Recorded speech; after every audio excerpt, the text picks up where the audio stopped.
All right, we could not wait to start this podcast any longer. We've done no prep, but it doesn't matter because Noel is on camera.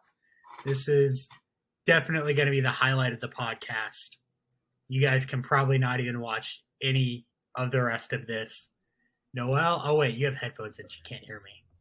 I do have my headphones in, and Yo, JD. I know. I'm That's sorry. So JD is joining me tonight to do our second half of the January recap. And who knows, maybe we'll talk about some other stuff. I have no idea. Like I said, we were gonna do some prep, but with Noel in the picture, we decided we needed that precious moment on camera, and that was gonna be more important than some prep. Zero prep. First 2 minutes of last episode between you and Bean had been trashing Adam's farm system. So we're off to a better start here with just Noel. I mean, as is tradition, it wouldn't be a podcast without a bashing of Adam's farm system.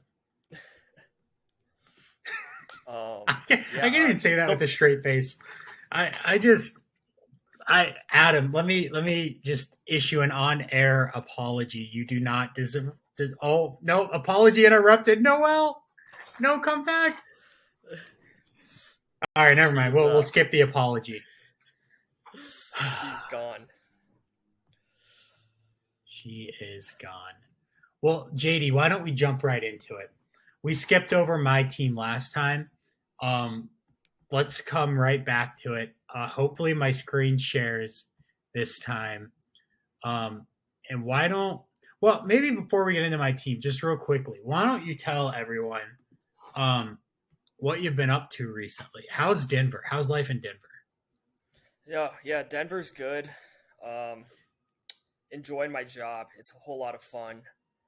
I think I'm in line for a promotion within this upcoming year, so I'm excited for that.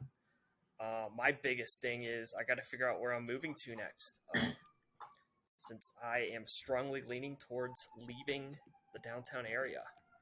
So we'll see how that goes. But yeah, Denver's good. We had sorry, go ahead. We had the off season here where I was actually considering retiring from fantasy baseball. So kind of a pleasant surprise that I have come back for another year, and we're gonna go with the Tom Brady approach and reassess after every year on that. So retirement was actually like a legitimate thing, people. You can ask Drew. He's known about it for months that I've been considering it. So I think he's surprised too that I came back. So we're excited for this upcoming year. Haven't really done a whole lot of baseball prep, but I have a whole lot of catching up to do in that regard. Yeah, just speaking, I don't want to put the fear in the other owners. So let me just also state that I've talked with JD extensively about his retirement decision. His retirement, when it comes, if it ever comes, I'm hoping it never does, but if it does not mean the end for FTN, nor does it mean the end for JD's involvement in FTN. He has personally told me that one of his favorite hobbies in the entire world is maintaining our database. Yes. Even if it's not in a capacity as an active owner in the league where he sets his lineup every day and competes, he loves what we've built. He loves all of you guys in the league, and he's not going anywhere anytime soon. So don't any of you guys be worried. There's a lot of rumors floating around. Just let's kind of, address those head on here. The other thing I want to ask you about, JD, too, is just in regards to your job, right? I'm sure we have a lot of people in this league that are very interested in this subject, but you work in sports betting and gambling. Yep. That is your industry. In fact, I believe your company that you work for reclassified to be considered a casino? What exactly went on there? And what, We like, maybe just talk a little bit about the sports gambling world, since we definitely have some gamblers here in the audience. Yeah, so I work for a company called PointsBet here. It's an Australian-based company, but we have a lot of offices around the world and the U.S.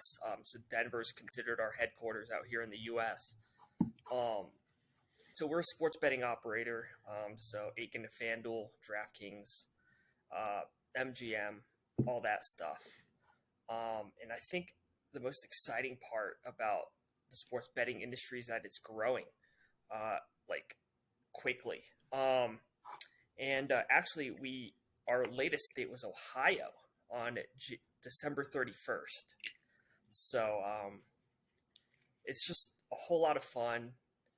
I have transitioned from the odds maker side to the anti money laundering side. So that's kind of a career change, but it's a whole lot of fun trying to stop money laundering from happening. So I'm sure love money sports, laundering. man. Yeah. I'm sure money laundering is a big subject in the sports gambling world, and beyond that, yeah, I'm happy you mentioned Ohio as an Ohio part-time resident myself. Um, it was just in time, obviously, for the NFL playoffs and everything, and Bengals Kingdom was out and about with all their bets. I'm sure Max Suddendorf will fill you guys all in on some of the stuff that's been going down in his world when it comes to sports betting now that it's legal in Ohio. So, Yo, very cool stuff that JD's yeah. been doing. December 31st was really important for Ohio because of the millions of dollars bet on the Buckeyes and Georgia Bulldogs game. So that was a very important first day for that state. Very true. Very true. All right. So let's get right back into talking about these January transactions that happened. As a reminder, we are looking at prospect additions to farm systems. We are looking at trades, and where it's relevant, we are looking at roster cuts, as everyone had to go from 33 down to 34 roster sizes. So I'm going to share my screen here, JD, but it looks like you're already logged into the farm system sheet. But I for those always of have it you, open. hopefully this shares and you guys will actually be able to follow along. But highly doubt that's actually going to happen. But we're going to try. I'm going to zoom way in because I noticed the quality on the last one is really bad. So JD, let's just I'll let you talk about my guys. That looks People don't good. want to hear Of me talk course. about my guys. Oh, I did not realize this, but it looks like at the time of this recording, I have won the three guys that I've been on. I didn't even know that. I Yeah. well, okay. Let's actually. I'm going to reframe this, JD. Why don't you start by talking about Dylan Beavers, since I thought you gave a damn about this guy, but apparently you don't. So Yeah. let's hear it. Dylan Beavers is an Orioles prospect. So of course Drew is going to be throwing his hat in the ring for that. He was kind of one of my favorites. He went to Cal, um, and I mean that outfield for that Orioles farm is pretty loaded. Uh, you have Beavers, Cowser, um, Fabian are all rostered. I'm missing a couple people too, off the top of my head here. Uh, Stowers is owned. Adams Heston owned Heston Kierstad. Kierstad. I mean, that is a loaded outfield. There's a whole lot of talent out there. And I know all three of us commissioners had interest in Beavers. But here, Drew ends up with him for just 5 BAM. So, pretty good pickup on his part. He's he's going to be developing for a couple years down there, but there's no rush for Drew to for that immediate outfield help. So he's probably going to be top 100 at some point. I think that's my prediction in the next few years. He's he could develop into that guy. I think his comp that we've heard the most is a Christian Yelich type bat. Can't go I wrong love to there. hear that. I'm a big Yeah. Yelich guy. How about 30 seconds or less on each of these other guys? Yeah, gonna be honest, I don't know a whole lot about Rainer Lopez. We're gonna skip him. Dalton Rushing is another personal, one of my personal favorites. He's a Dodgers guy, of course. Some are saying Dalton Rushing might be better than Francisco Alvarez, and that some might be the two of us here in this chat right now. He's gonna develop into a pretty solid guy. Who knows what position he'll end up at? Who knows if he'll even be a Dodger? Will Smith there, Cartaya there. Fujinami, one of those imports from Japan, should be a starter for the A's, I believe. Scheffler, I don't know anything about him except for the fact that he's Swiss, so good for him. And then Pavic and Michael Garcia, two names that were actually ranked in the top 100 on some websites. So, and once again, Pavic, an Orioles pitcher. So, I mean, for the price that you're paying for these guys, there's low risk in my personal opinion. Excellent. I have nothing else to add. Go Swiss. One day I hope to see Switzerland be competitive in the World Baseball Classic, which, by the way, coming up, I encourage you guys all to watch it. It's going to take place of spring training for quite a few players, including my personal favorite, Brady Singer. So, yes, we talked about Brady Singer. Elite Brady Singer. We talked about a couple of my acquisitions, trades. Unless you have any thoughts, JD, I mean, these were just – I made some fairly big trades. I've been looking to trade Pena. I was involved in trade talks with a lot of you guys. Ultimately went with the first baseman that I desperately needed on my roster. And then Brendan Rodgers for Whitlock's a no-brainer, JD. Come on. All right, that's a no-brainer. You're a Rockies fan. You know all about Brendan Rodgers. And I don't know if you have thoughts on Garrett Whitlock. Your best depth on your team is that middle infield, and you offloaded Rodgers and Pena, and it's still a strength of yours, is that depth in that middle infield. So it makes sense. Brendan Rodgers would not be a top 100 prospect ranked today. That is my opinion, though. All right. I'm happy you answered that question. Maybe we'll have another one later on in this podcast for you guys to answer. But cool. That's enough about my team. I had 30 players rostered as of cut down date already, so I did not have to make any cuts, so nothing to talk about there. We ended with Laffy last time. Let's move on to Max, who Max is interesting because we were all excited that he added top 100 prospect Logan O'Hoppe. Like, hey, Max finally has a top 100 prospect. But then JD kind of audited our sheets a little bit, and he's like, wait a minute. There's another hope out there, and that hope was Luis Angel Acuna. So JD, what's the deal with these two guys? What does Max have to look forward to? Well, he's going to look forward to some immediate contributors that will definitely improve his team for this year and next year. O'Hoppe, I believe, will be the starting catcher or have a role on that main 40-man starting team on opening day. So everyone loves him. Is he the best Angels catcher? That might be another question to ask. And then Luis Angel Acuna, the brother of my own Ronald Acuna Jr.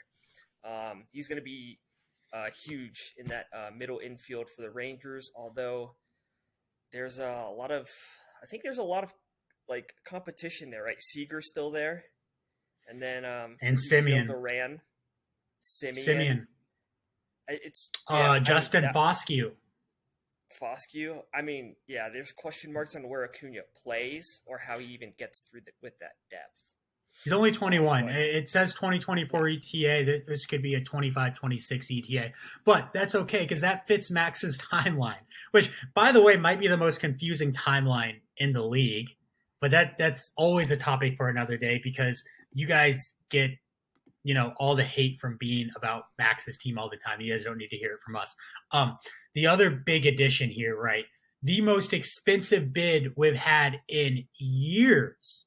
Yep. Munetaka Murakami, Japanese, 23 years old, I want to say. Oh, it's right in front of me. 23. Yep. Coming up like a 50 plus home run season. 56 home runs. I think that's the most by a Japanese player. He led the league. He hit 318 with a 1.168 OPS.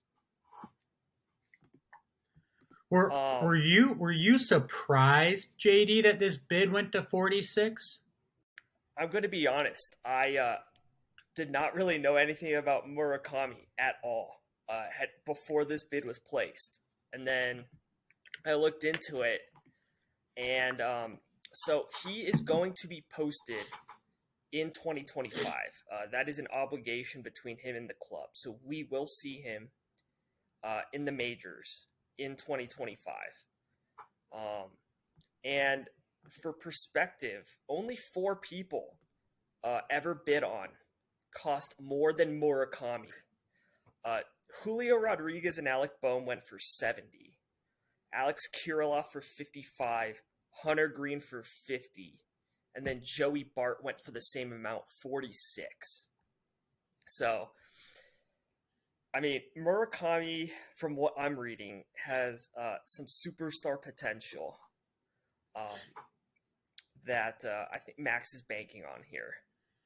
Look, my 2 cents on Munetaka Murakami has more to do with whose team he's going to, which is Max's. And for Max, this is a huge get because in our farm system simulation that we did previously this offseason with OOTP baseball. Hello, Noel. Roki Sasaki was without a doubt the best player in the league. And you guys just at home, Google the name Roki Sasaki and read about what he did as a 20-year-old in the Japanese Baseball League last year. Your minds will be blown. He might be the number 1 prospect in baseball when he comes over to MLB in 2026. I mention him because Murakami might be the number 1 prospect in baseball when he comes over the year prior to that in 2025. So we might see a situation where Max has the top 2 prospects in back-to-back years. And I don't know what Max is going to do this season. I've heard rumors he'll rebuild. I don't believe it, but I've heard rumors that he's been engaged in some trade discussions to trade some pieces, start to really build out the farm. We saw some bids here. The long story short, though, here is that 2025 and 2026 is 2 and 3 years away, respectively. Who knows what Max will be doing at that time? I don't know if Max knows what he'll be doing at that time. But whatever it is, whether or not he's rebuilding or still competing, these are going to be 2 huge additions to his team. And kudos to you, Max, for sticking to your guns, outbidding Adam here for maybe a future MVP in Major League Baseball. And I agree with all of that. I mean, 2 of the top international guys, period, within the next 5 years. And he didn't get him this window, but Dylan Cruz might be the number 1 guy in the 2023 MLB draft. So, I mean, where everyone else in this league is bidding on high schoolers, college guys, Max has secured the international market with the top 2 guys, and then the number 1 college prospect for this upcoming draft. Yeah, and don't forget the Bulgarian Soto, Ioannis Alexandrov. I think we can forget about him. All right. Max had some cuts from his roster coming down to deadline day. I don't 100% remember who they were. I remember I suggested Charlie Blackmon, and he didn't drop Charlie Blackmon just to spite me since I suggested it. But I don't think Max's team will be hurting too bad from his drops. He had a lot of aging players; they were likely droppable. I don't think he's made any trades. So I think he dropped. Looks like he dropped Darno and Marco Gonzalez. So these are kind of like replacement level guys. Darno makes sense. He has Logan Ohapi, and then Marco Gonzalez is kind of whatever. So Gonzalez in the entire history of our league has been he's like the Norwich City of our league, where he just yo-yos back and forth between being on a roster and being on waivers. Yeah. So he'll be there for Max if he needs him again. I am sure of it. All right, let's turn our attention to one of the more surprisingly quiet teams, I would think, during January. In fact, his offseason's been so quiet that I had to go back and double check today to make sure that I wasn't still in a coma. Pablo Guerrero and Eduard Julien being the only two additions and only two transactions, I believe, for what has historically been one of the most active clubs in FTN. JD, how do you break down Ryan's offseason moves? I mean, we have a history of 567 prospects in our FTN lifetime. Only one of them we do not have a date of birth on, and that is Pablo Guerrero. So that is why you see his age is 123 years old. We don't know when he was born, but he has the Guerrero bloodline. So you know what? Maybe he develops into something down the line. Here's the okay. For those of you at home, here's your question of the day. Let us know what you think. Is Pablo Guerrero older or younger than number one international signing this window, Ethan Salas? Let us know.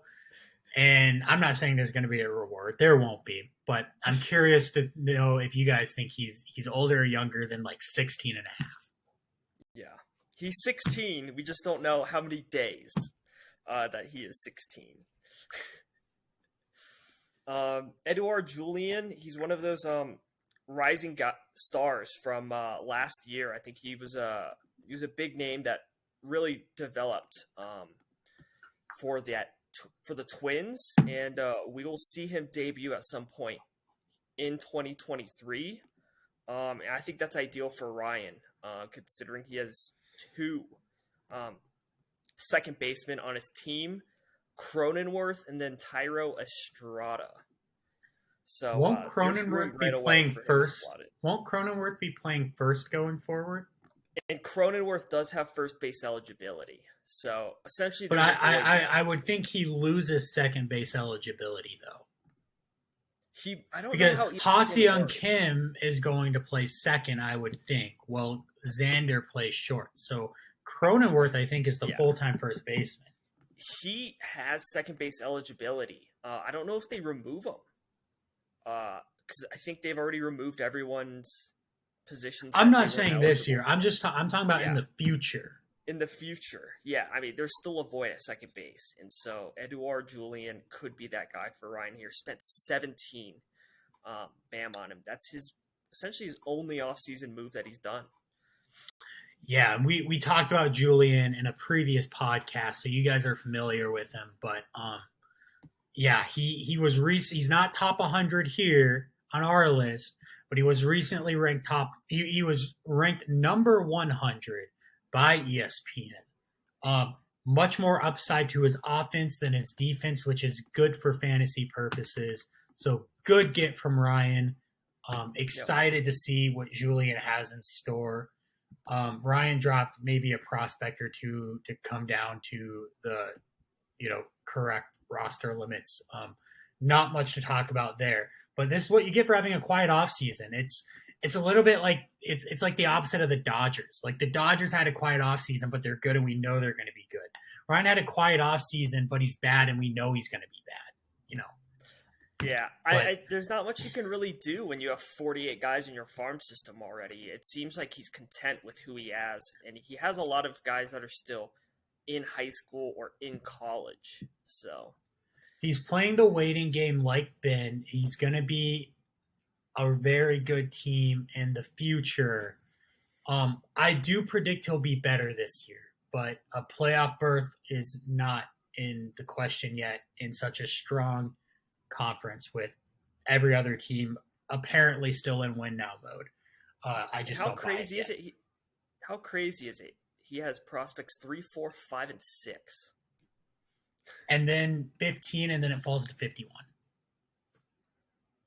15 is pretty good. It's crazy, and they're all 51's projected pretty to be good. up. 3 through 6 are all projected to be up in 23. Although, Yep.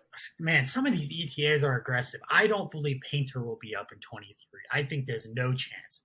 I think Jordan Walker is a maybe. Of course, Ryan knows better than I do on this.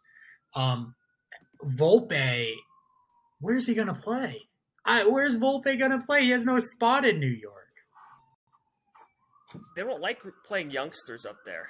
I feel They like. don't like doing that.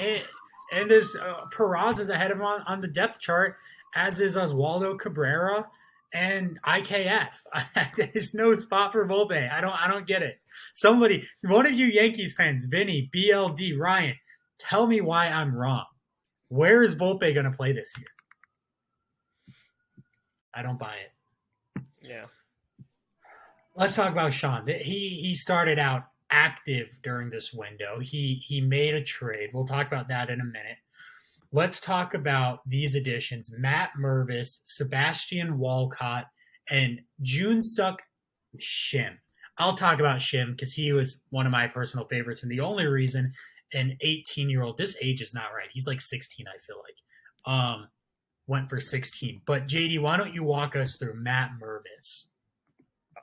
I was going to leave all three of these to you. That's like you're fine. a Matt Mervis guy. I'll take it. Okay, Matt Mervis, NL Central, first baseman, Cubs. They had an opening. Matt Mervis killed it in the Arizona Fall League, and everyone's like, "Oh my God, this guy's the next big thing." Well, turns out the Cubs don't believe in him because they went and signed Eric Hosmer. Then they went and signed Trey Mancini. That's a lefty and righty to cover the two platoon options in Chicago for this season. Matt Mervis has not made the 40-man roster. He will not be beginning the season like we all thought he would in Major League Baseball. His value takes a little bit of a nosedive because of that, but that's reflected because Sean only got him for 7, which is shocking because I would have thought that this guy, had he been a surefire starter before the Hosmer signing and before the Mancini signing, would have gone for like 25. I say that because I would have been on him up to 25. He's really good. He's like Tristan Casas, where I don't think he offers much outside of offense at a very weak defensive position. But look, he's almost 25 years old. He's done his time in all the minor league levels, and he just had a huge breakout season. Sean, this is a great get. Be patient with him. You're a patient owner. You will find much happiness with this player in the future. Sebastian Walcott, I don't know shit about this guy. He's not even 17 years old. He was clearly an international signing. Yeah, he could be good. I don't know why, Sean, you went for this guy over some of the other international signings, but I certainly made my fair share of questionable international signings with Dom Scheffler and Reiner Lopez. So who am I to talk? And then June Suk Shim is somebody I wanted and started the bid on. You outbid me. I'm not sure if you read the same article as me or if you were just trying to annoy the shit out of me. But he's this 18-year-old. I thought he was 16. We'll split the difference and say he's 17, and it's listed wrong here. He's this very young international phenom from Korea that already throws in the triple digits and apparently has filthy, nasty stuff. He's apparently built like a pitcher. He's tall. He's got every attribute you want. The only bad part is that he was signed by Pittsburgh. And, I mean, let's be honest. They haven't developed a good pitcher in forever. In fact, the young, promising pitchers they've even acquired, they have let their talent go to waste, like Chris Archer. So great window, I would think, from Sean for the future. I think the question really becomes, JD, and where we can have the topic of conversation is he has all these future moves he's making for way down the line with these young international guys. But Hmm. yet, is he a win now team? He didn't make the playoffs last year. He was close. He had a bad start, but he still was within reaching distance of making the playoffs. Um, and this Hoskins trade and Tovar trade was interesting because I think I like Sean's side where he gets Verlander and Bam. Uh, Mainly because I don't believe in the Rockies at all to develop a prospect worth a damn. But also his strategy kind of makes sense as to why he's getting Verlander here. Because you do need to hit that innings pitch threshold. And Sean, down the stretch last year, was in danger of missing those for several weeks just because he was throwing out full rotation guys. Full bullpen guys. But maybe his thinking here is I can get a quality 6, 7 innings from Verlander every single time, get good ratios with him, great elite ratios even if he can still uphold that at his age here. He's gonna regress at some point, you would think, just because Father Time always catches up. It's just a matter of when. But if you pair a solid Verlander with his strategy, he gets that innings pitch threshold, good ratios, and so maybe that helps with this strategy. If he, it looks like he's going to run it back again, at least to start this year. For one season, if you could have if you knew your strategy was going to be a bunch of bullpen guys and one starter, who would you pick as your one starter? Uh, Adam What Wainwright. would it be Justin Verlander? Uh, I think, yeah, it would be Verlander or Scherzer. Corbin Burns threw either almost 200 or just over 200 innings last year. That might be my pick. But Verlander and Scherzer certainly in the conversation. Let's talk about the loss of Rhys Hoskins for a second. What does the loss of Rhys Hoskins do for Sean? Actually, I think I'd go Otani for pitcher, although he only pitches once a week. I don't Yeah, know. he's not helping you hit your innings as often. There's no way you go Otani. That's yeah, that's fair. His first baseman approach. I mean, is that what you were asking? Sorry, I just I am. What? completely. What? I mean, is he gonna feel the loss of Rhys Hoskins? Not really. He's got Freeman. He's got Nate Lau. Uh, I am not a Meneses guy, but that's just my personal opinion. But I mean, he's in no rush. Freeman's going to be capable, and Nate Lau should be fine. And then you add Matt Mervis at some point this year, maybe, uh, just because I feel like Mancini and or Hosmer, mainly Hosmer, is not going to work out. So he's fine, honestly. That trade is beneficial for Sean. This is a lot of callouts tonight, but Adam, I'm asking you now. Let's in your unemployed series you got going on. Let's get something on Justin Verlander. Why do you want to get rid of him? What skeletons are in his closet that you saw that we don't know about? Because I think this trade's confusing to everyone in the league. JD and I both think Sean got the better end of this deal. No, Maybe wait, we do not. Yeah, yeah, Sean. No, who got Verlander? Whoever got Verlander got the better end of the deal. Sean got Verlander, and maybe it's something to deal with Location Plus. Who knows? Yep, yep. So let us know, Adam. What are we missing here? We would love to hear from you. He can't be that We high on Tovar. I'm with you. Plus, Adam like me is very strong up the middle in the infield, so it's not like it was a team need for him. Don't really get the Tovar love. But all right, let's talk about Vinny. He had one um acquisition this window, but maybe it could be interesting to talk about. We could also talk about Freddie Tarnick because he was also the subject of a real life MLB trade. Um, this this off season window, and maybe I'll just start to talk about him. I think Freddie Tarnick is going to be a bullpen option for Vinny. And these good teams are often done in by their lack of save holds. And he'll be a relief pitcher in Oakland. And there are holds to be got there because Oakland's trying to play a bunch of low scoring games. Um, so that, just my quick 2 cents on Freddie Tarnick. JD, what do you got on Masataka Yoshida? I'm surprised that Max didn't get him, but I guess he went for the other Asian instead.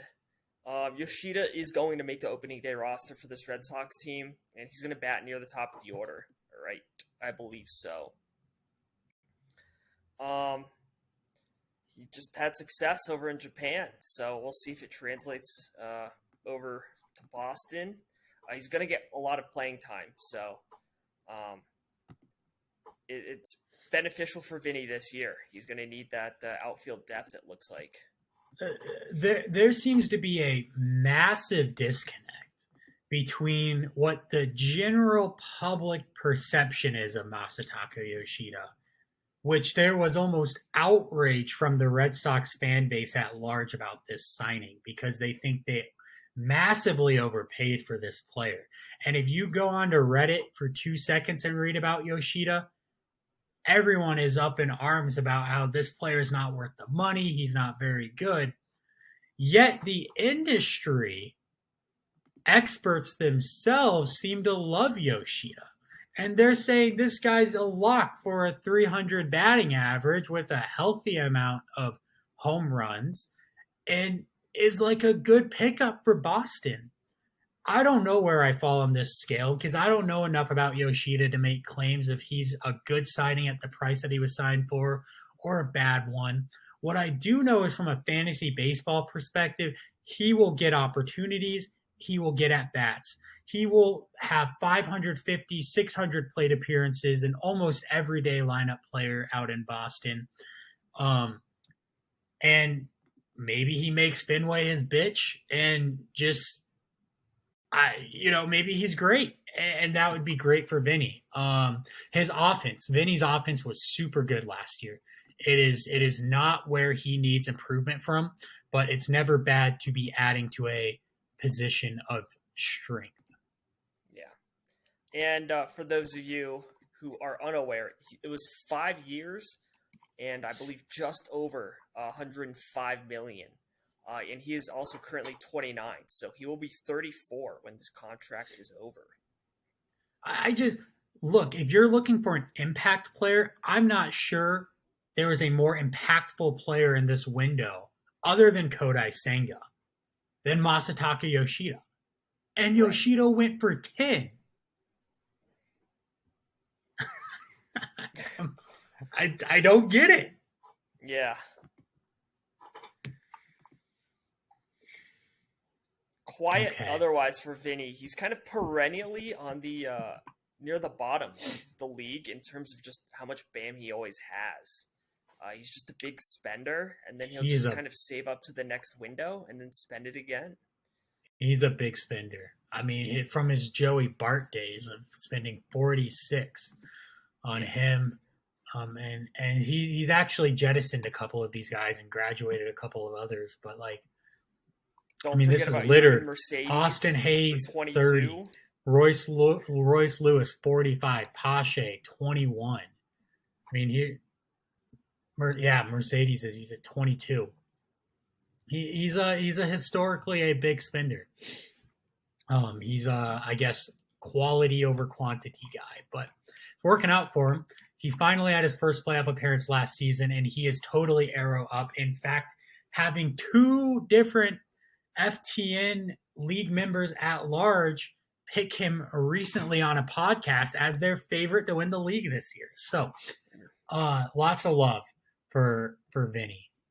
JD, we are at 39 minutes on this episode. Is there anywhere you want to go next, or do you want to wrap this up?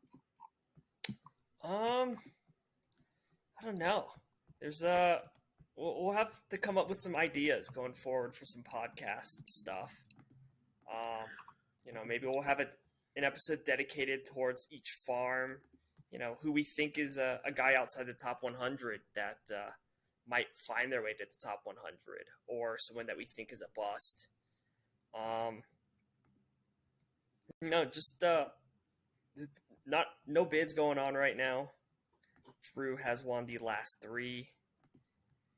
Um, no, we're just 2 months away from opening day or something. Something like that. And I think I heard pitchers and catchers reported today. Exciting. Maybe wrong on that. Um, Joe DeMonte and Mike Laffey. This is a message, a warning to you guys that your time on the podcast is going to come. And we are going to get you guys in here. We're going to do a manager interview. We are pumped to get to know you guys better. So be on the lookout for messages from myself or someone else looking to set that up. But until then, thank you guys all for listening, and we will see you guys next time. See ya. Someone make a bid on Brian Ramos.